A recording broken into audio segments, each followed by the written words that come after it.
Finally আমার অ্যাপ্রনটা ready. আর এটা দেখতে কেমন লাগছে অবশ্যই জানাবেন। আর কিভাবে তৈরি করেছি এবার আপনাদেরকে একটু ডিটেলসে দেখিয়ে দিচ্ছি। এই হলো আমার অ্যাপ্রন।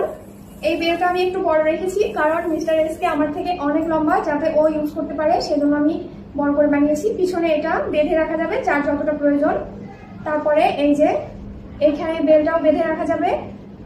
আর এই পকেটটা দরকারি জিনিস রাখার জন্য যদি প্রয়োজন হয়।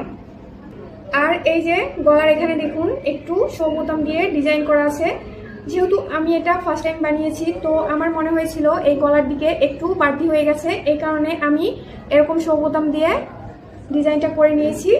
আমার কাছে মনে হচ্ছে এই শো বোতামটা দেওয়ার পরে অ্যাপ্রনটা দেখতে আরো বেশি সুন্দর লাগছে, আপনারাও দেখে নিন। আর এই যে পেছনে এটা মিস্টার এসকের একটা শার্ট ছিদ্র হয়ে গেছিল, তো এটা আমি পেছনে ব্যবহার করেছি কারণ এটা তো গস কাপড় খুব পাতলা হয়ে যাবে, এই কারণে আমি চেয়েছি যাতে একটু মজবুত হয় এবং ভালো হয়, এই কারণে আমি এইভাবে অ্যাপ্রনটা বানিয়েছি। তো আপনারা বলুন আমার অ্যাপ্রনটা দেখতে কেমন হয়েছে।